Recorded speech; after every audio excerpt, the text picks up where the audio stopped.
question parce que j'ai pensé évidemment de faire autre chose ou quoi que ce soit et finalement rester collé un peu à l'actualité immédiate ou quoi que ce soit. Puis après j'ai vu la présentation de Sylvie, j'ai vu qu'il y avait aussi des éléments qui allaient être donnés et je me suis dit je vous ai un peu pris, excusez-moi, pour un peu des cobayes, non?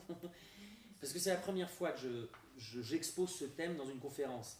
Mais ça, donc j'ai réfléchi un peu et je me suis dit plutôt que d'essayer de répondre, ça on peut le faire dans les questions, j'essaie de vous donner des clés pour comprendre ce qui va venir. C'est-à-dire que là, dans les mois qui viennent, dans les semaines, dans les mois, voire les années qui viennent, je suis sûr que au moins vous aurez le décodeur immédiat. Vous vous dites, tiens, mais s'il me l'avait dit il y a quelques mois, au moins ça peut être vrai.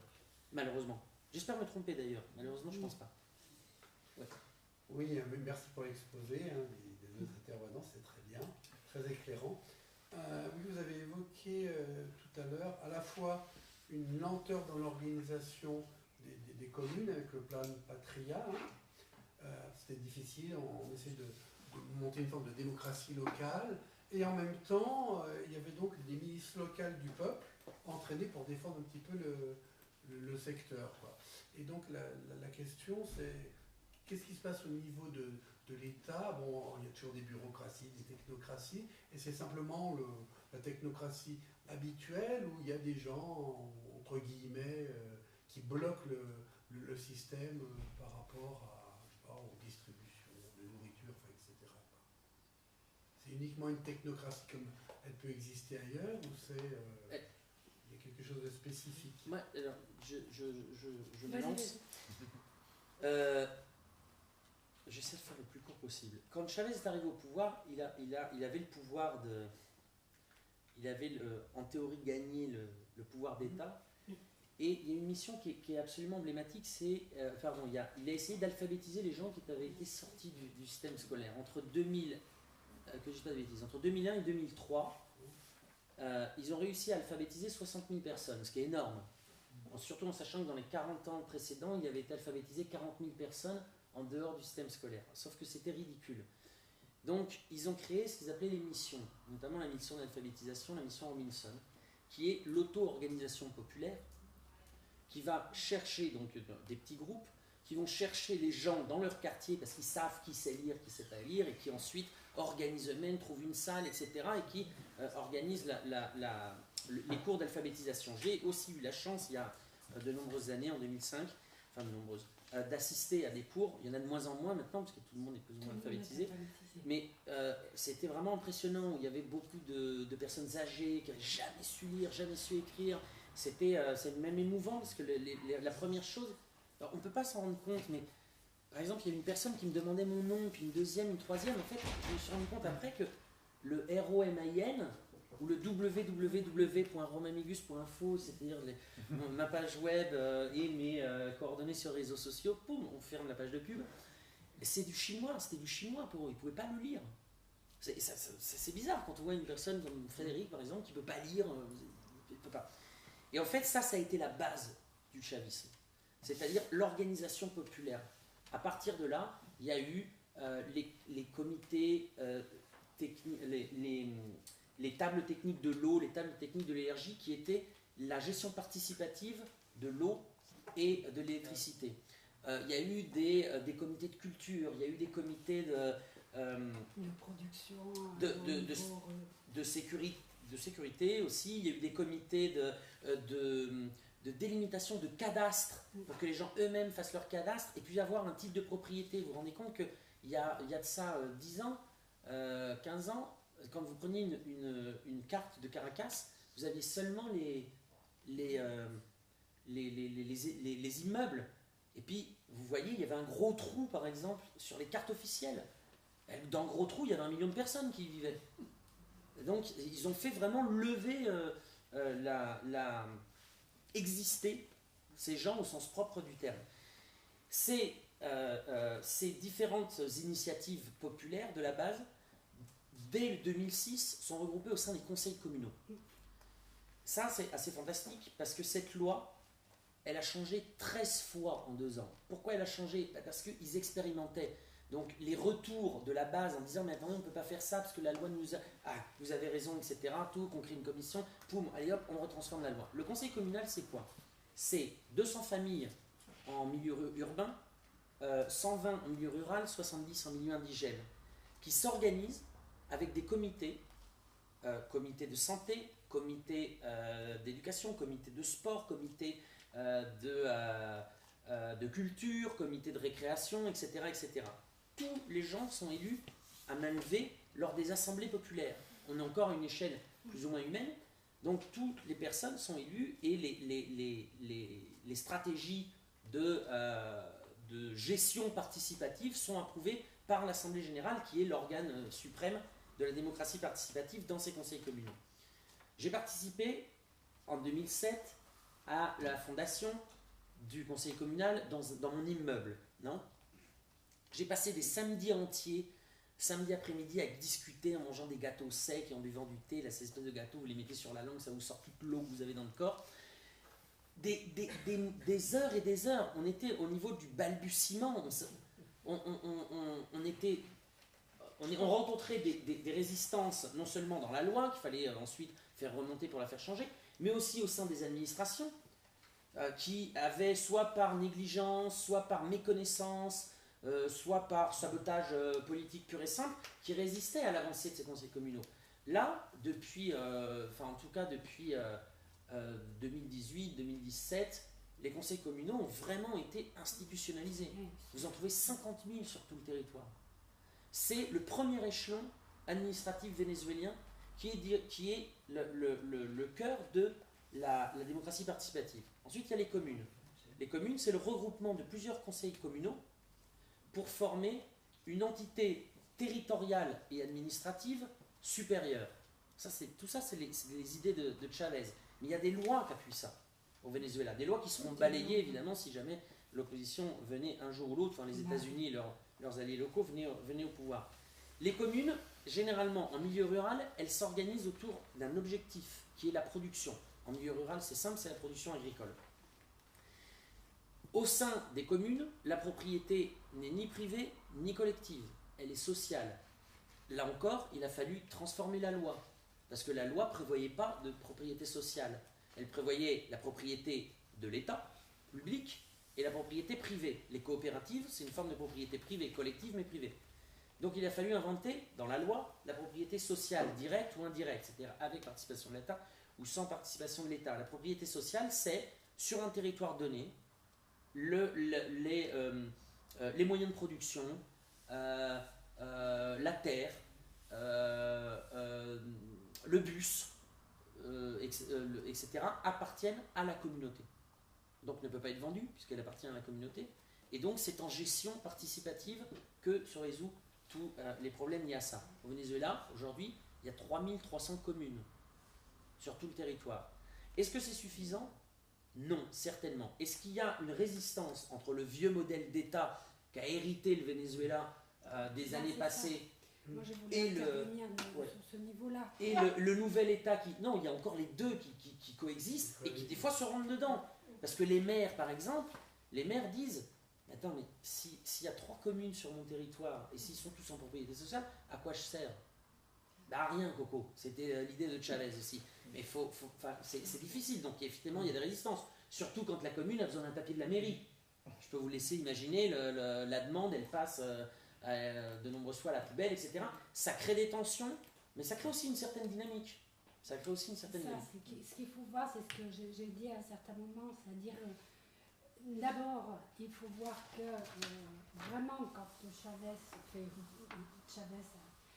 occupe le devant de la scène, on est dans une société qui, socialement structurée, complètement éclatée, exsangue, avec des problèmes de violence sous toutes les formes, de pauvreté, d'extrême pauvreté. On avait plus de 60% de la population qui était dans la pauvreté. 50% de ces 60% étaient dans l'extrême pauvreté.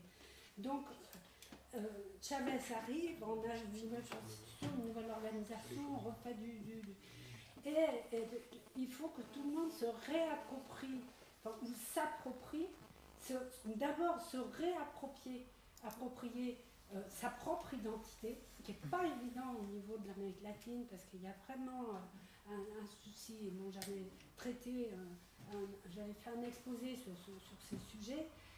C'est vraiment intéressant et nous on ne se rend pas compte du tout parce qu'ils sont vraiment passés par ce processus de désintégration et après on se reconstruit et on reconstruit autour de soi c'est une vie sur des nouveaux principes, alors les échanges communs, moi j'ai traduit des textes, j'ai assisté sur les médias que Thierry me transmet régulièrement, à des assemblées, et on voit combien les tensions, c'est dur de s'écouter, c'est dur de trancher. Chacun arrive avec ses illusions, ses désirs, sa confusion, son manque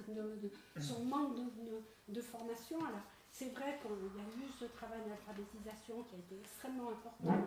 Par le travail d'alphabétisation, vous avez aussi une initiation à la défense de valeurs et à l'organisation collective, à la prise de décision. Alors ça, c'était vraiment l'échelon de la population. Et puis après, on a, bon d'accord, alors nous, ici, sur le terrain, on propose ça, on s'organise comme ça, on fait une cantine, on a besoin de ça, on a besoin de ci, on a besoin de là. Donc on va voir les autorités locales, on leur dit voilà, il nous faut tant, il nous faut des camions, il nous faut du béton, il nous faut... Et puis, et ben là, c'est vrai que du coup, c'est là où les problèmes commencent, c'est que l'État n'est pas encore en capacité de répondre immédiatement à ces besoins qui émanent directement de la base. Parce que l'État, il a aussi son décalage par rapport à ce que le pays était avant. Donc tu as au niveau des rouages de l'administration et surtout on va dire des intermédiaires, à quelque niveau que ce soit, hein, il faut que tout ça se mette en phase et en état de fonctionnement. Alors c'est vrai que c'est trop long, alors comme le disait Romain, il y a effectivement dans l'administration des gens qui font preuve d'une très mauvaise volonté. Et donc au bout d'un moment, on commence à dénoncer, ouais mais celui... Et c'est vrai quelquefois dans l'émission Allo Presidente avec Chavez, il avait des gens qui l'interpellaient directement, lui disant oui mais nous on n'arrive pas. Et lui il disait, ah bon alors tu notes. Et puis il fallait noter dans quelle communauté, dans quelle... etc. Parce qu'il faut qu'on aille voir. Mais tout ça, c'est fait sobre la marche. Ça c'est fait vraiment en marche. Thierry, c'est Thierry de Ron. Quand tu as dit Thierry, c'est... Oui, voilà. oui. Non, mais tu as raison. Je dis ça parce que j'enchaîne sur autre chose. C'est que, donc, c'est exactement ta question. Donc, Romain, il a fait sa pub. Il y a aussi le blog de Thierry de Ron. Et hier, il a posté un article qui va répondre à toutes tes questions. Qui est super intéressant et qui dit en fait aujourd'hui quel type d'État existe aujourd'hui au Venezuela. On t'entend pas. Il pose la question quel est le type d'État aujourd'hui au Venezuela et en fait donc José Garcia qui est un membre d'une commune, Jesus Garcia pardon. José Garcia c'est un acteur français. Jesus Garcia il lui dit c'est une structure très bureaucratique et très lente qui ne s'adapte pas au processus des communautés. Voilà, c'est ce qu'il dit. Et en fait, il dit la tension, il y a une tension entre se battre contre le régime et le protéger. Parce que si on ne le protège pas, on va avoir la droite et ça va être pire. Voilà. Donc, de toute façon, la droite... pardon, et donc hier, pour faire alors je vais faire un parallèle avec cette affiche magnifique de notre ami Jean-Claude. En gros, ce que j'ai dit ce matin, hier je suis allé à une assemblée Gilets jaunes à Ugine. Et il débriefait un peu sur l'assemblée des assemblées de Saint-Nazaire. Et donc là, une des questions, c'était est-ce qu'il faut créer des listes de gilets jaunes pour... alors pas pour les européennes, hein, là on passe au municipal de l'année prochaine. Est-ce que des gilets jaunes peuvent se présenter sur des listes existantes, etc. Et donc chacun votait, voilà, et puis il remonte tout ça en haut. Puis donc, là, en l'occurrence, on pouvait se présenter comme gilet jaune en tant que citoyen, mais pas que gilet jaune. Donc, alors je leur ai dit en fait, ce que vous êtes en train de faire, j'ai lu l'article ce matin, donc hier matin, je vais vous l'envoyer, c'est exactement ça. Donc en gros, on est en train de vivre un peu ce que les Vénézuéliens ont vécu depuis 20 ans. Oui, je voudrais juste rajouter un truc, c'est quand on parle de l'État traditionnel vénézuélien, il ne faut pas s'imaginer l'État français. Hein. Ils en sont excessivement loin. C'est un pays qui a déjà pas de peau. Historiquement, c'était une capitainerie, c'était une garnison militaire, d'où d'ailleurs l'importance des militaires dans ce pays. C'était pas un vice-royaume comme en Colombie ou au Pérou. C'était pas le siège de l'Église comme en Équateur. C'est-à-dire quand c'était des vice-royaumes ou le siège de l'Église, il y a des structures étatiques qui sont développées depuis plus longtemps qu'au Venezuela où il n'y en a jamais eu. Et puis après, évidemment, avec le néolibéralisme, l'État a été complètement éclaté, enfin l'embryon de l'État. Ça n'a rien à voir avec l'État français qu'on construit depuis 1000 ans, nous. Hein. Donc, quand les Vénézuéliens disent c'est l'État bourgeois, machin, etc., ça serait bien même d'avoir un État fort au Venezuela. Il n'y en a pas. Ce qui a donné d'ailleurs la possibilité de balayer immédiatement ce truc qui ne servait pas à grand-chose et de faire rentrer la gestion communautaire et participative. On va reprendre une question. Ouais, parce qu'il est du sud, lui, hein, donc il parle, faut y aller. Bon, ce ne sera peut-être pas une question, mais je pense que d'abord la démocratie participative est quand même différente au Venezuela qu'en France. En France, le budget est voté et ensuite les gens discutent de comment on va répartir le budget. Ben, il y en a pas. C'est un piège. En France. Au Venezuela, bah si, bien sûr que si. Les conseils de quartier et tout ça s'appelle démocratie participative. Ah non, oui, mais d'accord. Excusez-moi, oui, c'est le terme utilisé. Ouais. Chambéry qui est responsable de la démocratie participative. Oui, vous avez raison. Sauf qu'il ne faut pas se tromper. Oui. Parce que la démocratie participative, ici, c'est un piège. Alors moi, je dis quand même bravo au peuple vénézuélien. On ne peut pas non plus comparer l'organisation du peuple vénézuélien à la France. On n'a pas Chavez au pouvoir. On est bien tous convaincus. Je veux dire que vous faites quelque chose. Vous avez vu, les Gilets jaunes, son objectif, c'est quand même la répression totale pour les faire disparaître. Parce qu'ils créent dans le pays une situation totalement nouvelle où on retrouve effectivement dans leurs discussions ce que vous dites. Moi, j'étais à une réunion au Molette il y a quelques temps, au mois de janvier. Il y a effectivement cette recherche, cette hésitation, cette naïveté, quelquefois d'ailleurs, qui peut nous piéger, hein, parce qu'il faut faire attention. Il y a aussi des gens qui parlent vous. Mais en tous les cas, moi, ce que je retiens, parce que bon, je retiens quand même la résistance du peuple vénézuélien. Absolument. Parce que nous sommes quand même dans un système où on ne peut pas isoler le Venezuela de la situation mondiale. C'est-à-dire qu'aujourd'hui, vous avez l'Algérie, il y a quand même ce qui s'est passé au Brésil. Je veux dire, c'est quand même invraisemblable. Je veux dire que c'est monté de toutes pièces. C'est-à-dire le capitalisme et particulièrement l'impérialisme américain, il faut l'appeler par son nom, il a qu'un objectif, c'est de piller toutes les richesses du monde entier. Donc le Moyen-Orient et maintenant l'Amérique latine. Il ira jusqu'où on lui permettra d'aller. C'est exactement comme Macron ici. Il ira jusqu'où on lui permettra d'aller. Si nous ne bloquons pas le pays, ben nous ferons comme au Venezuela. Je veux dire que nous sommes dans une situation où c'est terrible. C'est-à-dire que, enfin, terrible et bien à la fois. Parce que les peuples, en même temps, l'Algérie, hein, je veux dire ce qui se passe, parce que de toute façon, c'est pas fini, ce qui se passe en France. Parce que même si ce n'est pas des millions, les Gilets jaunes traduisent une situation particulière. Hein. Ils répondent à une situation où pendant 40 ans, on a subi et que personne n'a bougé. Hein, nos directions syndicales, nos directions politiques, qui ont... Alors, malgré tout, la situation est très différente. Même moi j'ai suivi l'affaire du Venezuela parce que j'ai des camarades au Venezuela, hein, puisque je fais partie de l'Association internationale des travailleurs qui a issu cette pétition. Et je veux dire que j'en ai entendu un il y a quelque temps. Et je veux dire que bravo, parce que malgré tout, il faut résister à Trump. Enfin, écoutez, c'est invraisemblable ce qui se passe. Et c'est pas un fou. Je partage totalement ce que vous avez dit. Moi, ce ne sont pas des fous. Ce sont des gens qui ont des objectifs et qui s'aident de l'Europe. Hein, parce que l'ingérence au Venezuela, bonjour Macron quand même. Hein, il a quand même soutenu Trump dans son intervention. Enfin, c'est quoi ça? Les peuples, ils peuvent disposer d'eux-mêmes et ils peuvent vous le montrez bien lorsque vous expliquez sur les Vénézuéliens. On est capable de s'organiser. Ceci dit, pour l'instant, notre organisation, c'est... La France est Je pense que vous avez raison de faire dans votre propos, effectivement, il y a un parallèle à faire forcément, mais je pense qu'on a bien vu dans ce que disait Romain, et je l'ai posé en introduction, que tout ça s'articule dans une géopolitique qui est complètement à l'échelle planétaire. Alors maintenant, pourquoi Romain a détaillé tous ces rouages qui font que le Venezuela est aujourd'hui bloqué dans son fonctionnement, qu'on veut vraiment réduire la population à une vie insupportable, à essayer de rentrer dans toutes les instances qui permettent à une société de fonctionner, d'être solidaire, d'aller dans le même sens.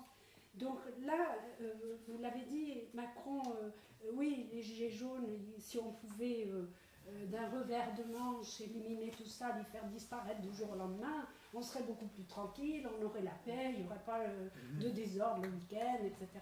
Et là, le Venezuela, c'est la même chose. C'est-à-dire l'expérience vénézuélienne, le chavisme, il faut le faire disparaître parce qu'il nous ennuie comme référence dans notre univers capitaliste, néolibéral, où il faut que tout fonctionne comme les pays occidentaux le souhaitent. Et en fonction, vous l'avez vu, des intérêts. Donc, je pense que ce que Romain nous a montré, cet acharnement, et quand on voit comment c'est traité, enfin, je veux dire, même Jeannette Abel, qui n'est pas une révolutionnaire dans l'âme, en ce qui concerne la déclaration de M. Macron de reconnaître un président autoproclamé, je veux dire, mais où est-ce qu'on en est? Je veux dire, donc là, c'est clair, le Venezuela, cette organisation populaire, cette révolte, cette conviction qu'il faut continuer d'aller de l'avant, qu'il faut résister, qu'il faut construire la société que Chavez nous a promise, parce que quelque part c'était ça, mais bon, on y adhère ou on n'y adhère pas, mais en tout cas ceux qui y adhèrent, ces gens-là dérangent le Venezuela, dérangent dans le panorama international, profondément. D'autant plus que, comme je le disais, il a des richesses. Il a des richesses importantes et que l'Amérique latine, dans toute son histoire, il faut relire Eduardo Galeano, Les veines ouvertes de l'Amérique latine n'a été que pillée dans son histoire. Alors bon, aujourd'hui, et c'est vrai au XXIe siècle, suite à ce chaos qui a été, ce choc qui a été créé par les politiques néolibérales, dont le Chili était le laboratoire, ne l'oublions pas, hein. La dictature de Pinochet, c'est le laboratoire du néolibéralisme. Hein. Donc ça commence là, en 1973. Hein. Et donc, effectivement, on arrive à la fin des années 90, et là, on est effectivement dans un panorama qui fait que les peuples se soulèvent, les peuples revendiquent, les peuples prennent leur destin en main. C'est ce qui va se passer dans nombreux, sous des formes différentes, l'expérience, et c'est ce que disait Chavez, l'expérience parce qu'on l'accusait de connivence avec Cuba, avec l'Équateur, avec machin. Non, chaque pays a fait sa propre expérience, a construit son propre projet, avec des grandes différences. C'était en fonction de leur histoire, c'était en fonction de leur choix aussi. Bon, mais c'est quelque chose qui, depuis le début du XXIe siècle, dérange les pays occidentaux, hein, et il faut qu'on les règle dans la carte. Voilà. Il faut qu'on ait une autre image, parce qu'ils fonctionnent. Il ne faut surtout pas que ça réussisse, parce qu'ils sont sur des valeurs qui sont complètement à l'opposé des nôtres. Il faut être clair, il faut être honnête. C'est bien ça qui est en jeu. Moi, je voudrais juste... je voudrais pas partir, je vais faire une petite remarque sur vous, par contre je voudrais pas partir sans mentionner quand même le blocus et contre le Venezuela. Mais avant ça, je vais vous raconter une histoire.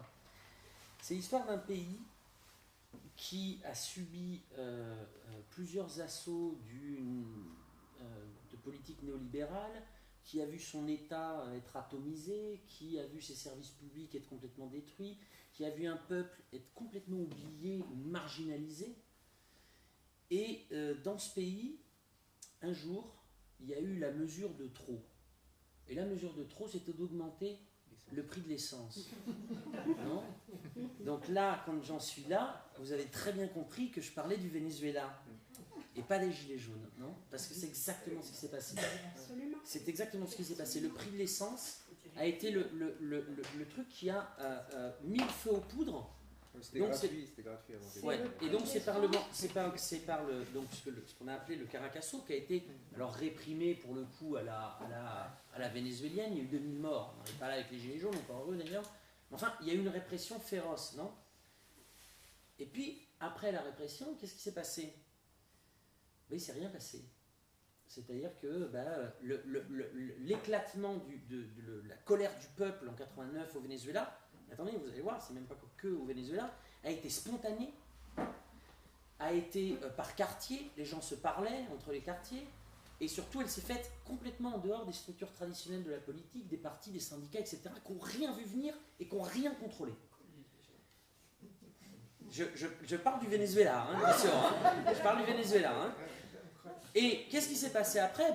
Quand vous êtes pris un coup de bâton comme ça, aussi fort, rien. Les gens ont baissé un peu la garde. Sauf que quelques années après, il y a eu l'apparition d'un leader. Un leader qui venait pas des partis politiques. Lui, il venait des corps constitués, de l'armée, non? C'est Chavez. Et là, les gens ont dit, c'est lui. Ça, ils se sont reconnus. Dans toute l'Amérique latine, ça a été exactement le même schéma. En Équateur, ça a été la même chose. Leur gilet jaune à eux, ça a été le feriado bancario, c'est-à-dire le moment où il y a eu un changement de monnaie, ils sont passés du sucre au dollar, et dans la même nuit, il y a eu une dévaluation brutale du dollar. C'est-à-dire que les gens qui avaient, on va dire, l'équivalent le jeudi soir de 20 000 $ sur leur compte, ils sont levés le matin, ils en avaient 300. Donc là, je ne vous raconte pas, suicide, machin, etc., colère du peuple, et là, il y a eu un deuxième type de leader qui a surgi. C'est un leader qui faisait partie, on va dire, du monde politique, qui avait été ministre, et puis qui avait renoncé à être ministre, et qui est revenu sur le devant de la scène avec une autre proposition, c'était Rafael Correa. Et puis, en Argentine, ça a été exactement la même chose. Exactement la même chose. C'est-à-dire que la période, donc là en Argentine, ça je crois que c'est important aussi de le souligner, c'est qu'au Venezuela, la période entre l'explosion sociale et la prise de pouvoir, c'est 10 ans. En Équateur, c'est 6 ans. En Argentine, ça a été un petit peu plus rapide, c'est 2 ans. Et c'est pareil, c'est un politicien, alors là, politicien de carrière, mais qui était éloigné des centres de la capitale, etc., qui était gouverneur d'une province assez lointaine, de la Patagonie, c'était Néstor Kirchner. Et en fait, il y a un texte assez fabuleux d'un mec qui s'appelle Pedro Brieger. Il l'écrit en 2004. Et en fait, c'est un texte qui décrit les assemblées de citoyens en Argentine entre 2001 et 2003. C'est-à-dire entre l'explosion sociale et le moment où ils prennent le pouvoir. Parce que tous les jours, alors eux, c'était pas sur les ronds-points, c'était des assemblées par quartier, etc. Écoutez, lisez le texte, je vous jure que vous changez assemblée de citoyens par rond-point, c'est exactement la même situation. Mais il y a encore pire que ça. Pardon. Ouais, je vais le donner à... Mais attends, je finis juste sur le truc, c'est qu'il y a encore pire que ça. C'est que les revendications sont les mêmes. Alors, revendications sociales, on peut ça, moi, ça ne m'a pas surpris quand j'ai vu le mouvement des Gilets jaunes faire des revendications sociales. L'État étant plus ou moins broyé, les services publics complètement détruits, etc. Donc là, il y a des revendications sociales qui émergent. C'était pareil en Amérique latine. Avec le même comportement des médias et des classes moyennes, des classes aisées. C'est mais d'où ils sortent ces gens? Mais vous ne comprenez pas, vous leur avez brisé le mythe. Ils étaient là, ils disaient notre société est parfaite, et tu as des espèces de sauvages en gilets jaunes, ou des sauvages qui descendent des barrios de Caracas, ou des sauvages qui manifestent dans les rues de Quito. Mais ils sont d'où ces gens? C'est qui? On ne les connaît pas, on ne les a jamais vus. Donc ça, c'est la revendication sociale. Ensuite, il y a eu la revendication de souveraineté. Ça, c'est extrêmement important. En Amérique latine, c'était non au FMI, non à la Banque mondiale et non aux États-Unis. En France, on voit poindre cette souveraineté sur des rejets des mesures de l'Union européenne, par exemple, sur des mesures unilatérales de banques, comme en Grèce, par exemple, non, etc., etc. Et puis, moi, ce qui m'a vraiment surpris dans ce mouvement des Gilets jaunes, en le comparant avec l'Amérique latine, c'est la revendication de plus de démocratie. Le RIC, c'est ni plus ni moins que l'article 72, 73 et 74 de la Constitution du Venezuela. C'est exactement ça.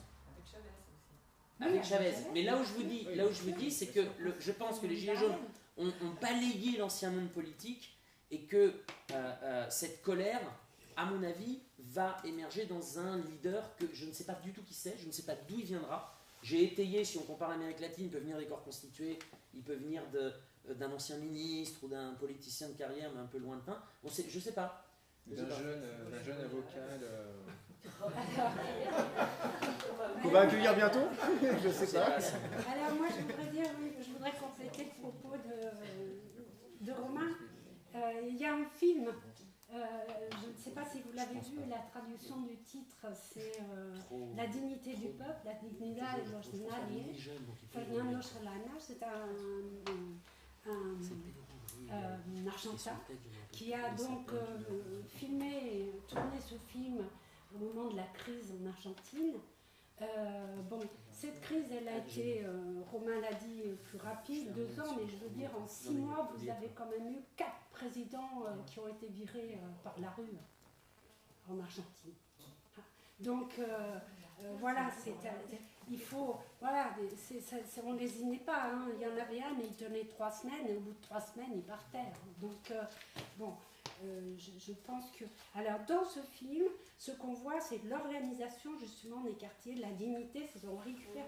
Et finalement, je pense, par exemple, à Jean-Claude, avec son film, bah oui, ce qu'on voit, c'est qu'on récupère sa dignité.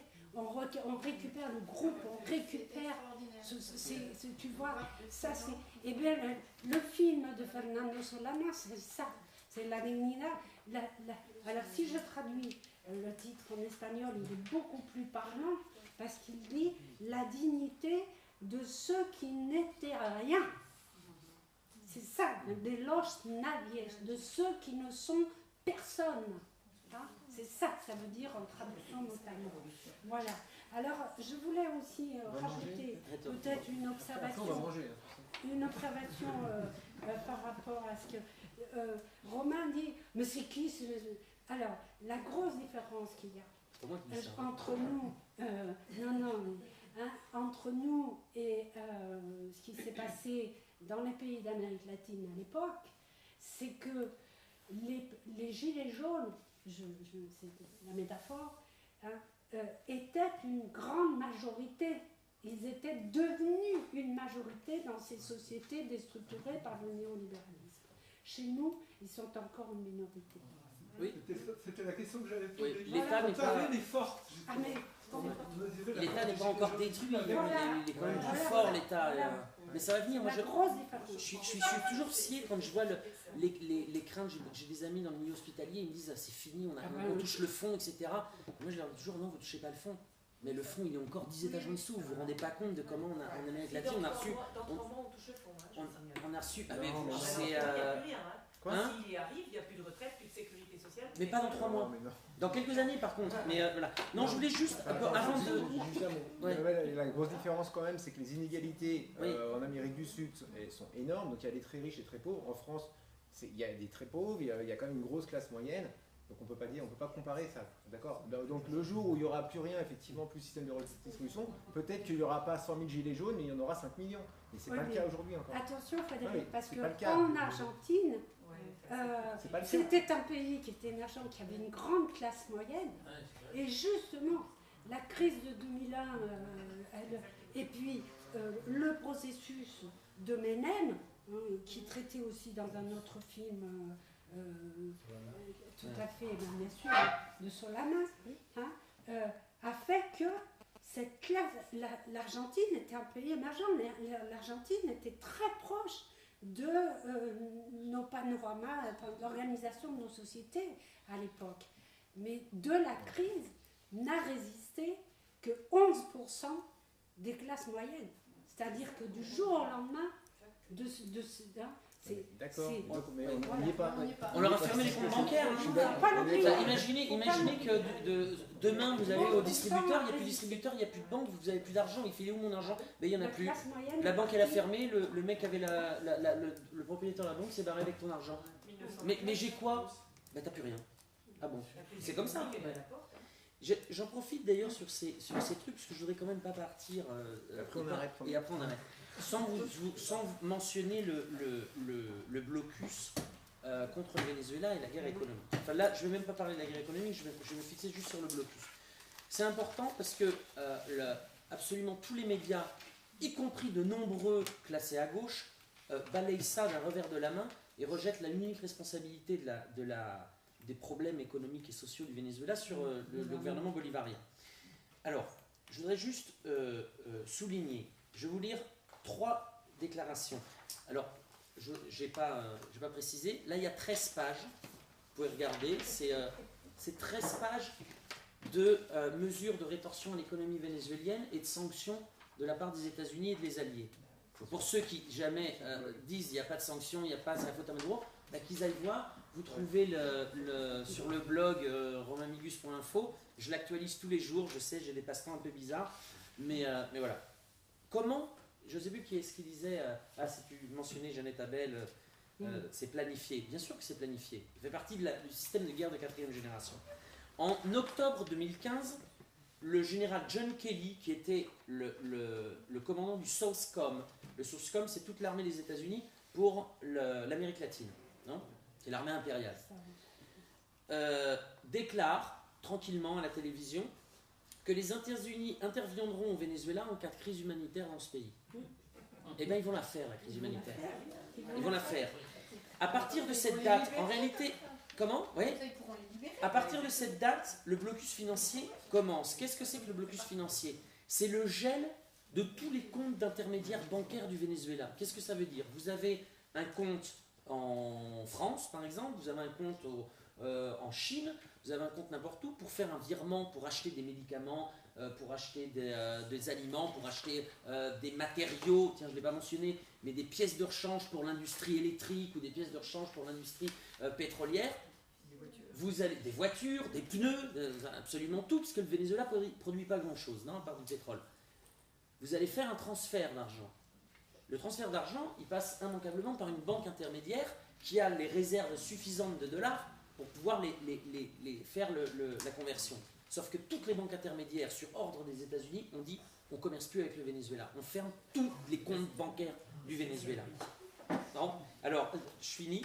Là, je pense, par exemple, mai 2016, la banque Commerzbank ferme plusieurs institutions vénézuéliennes, la banque Citibank, etc.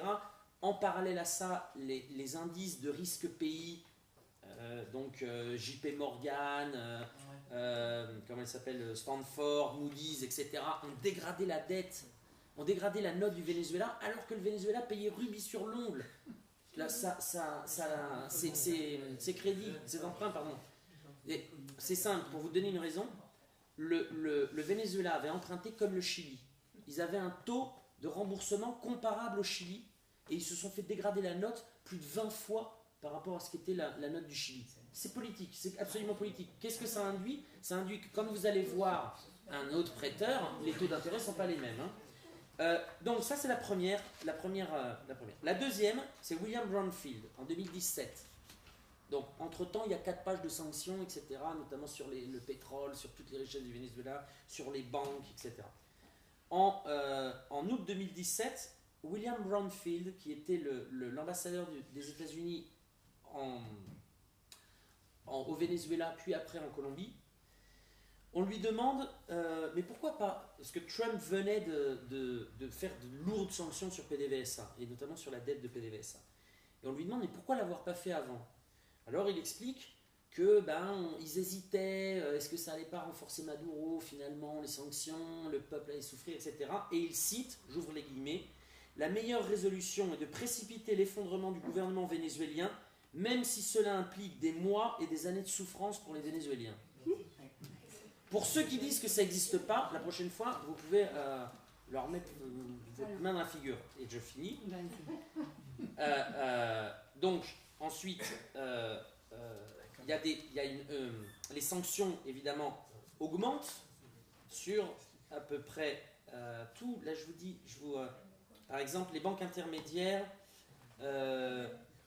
Attendez, tiens, c'est intéressant ça, parce qu'on reprend. Mais le gestionnaire états-unien, donc là, on est en 2017, fin 2017, le gestionnaire états-unien de bons Wilmington Trust accuse l'entreprise Corpoelec. Corpoelec, c'est l'entreprise publique nationale d'électricité, de ne pas avoir honoré le paiement des intérêts de sa dette. Donc, cette entreprise déclare l'entreprise nationale d'électricité en défaut de paiement.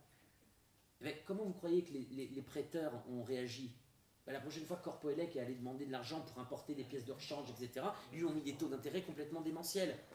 Et après, c'est la maintenance qui n'est pas faite sur les trucs. Non, évidemment, tout est lié. Tout est absolument lié. C'est pour ça que les différents fronts sur la guerre de 4e génération, il n'y a pas que le front militaire, il y a tous ces fronts qui sont liés les uns avec les autres. Je finis sur une déclaration qui pour moi me paraît la meilleure. Comme j'ai fait durant toute cette petite conférence, je vais vous demander si vous avez vu un autre film, Star Wars, la guerre des étoiles. Ça, c'est bon, vous l'avez vu, tout le monde l'a vu, très bien. John Bolton, c'est le conseiller à la sécurité des États-Unis, de la Maison Blanche. John Bolton, c'était aussi l'ambassadeur des États-Unis à l'ONU lors de la guerre en Irak. John Bolton, c'est une fripouille totale des sales guerres des États-Unis. John Bolton déclare en interview à Univision. Univision, c'est une très très grande chaîne aux États-Unis, à destination des Latinos. Il dit « Ce que nous faisons au Venezuela, ce que nous faisons nous les États-Unis, c'est exactement lorsque Dark Vador, dans la guerre des étoiles, étrangle quelqu'un lentement. C'est exactement ce que nous sommes en train de faire au Venezuela. » Bon, voilà. Et puis après, bon, voilà.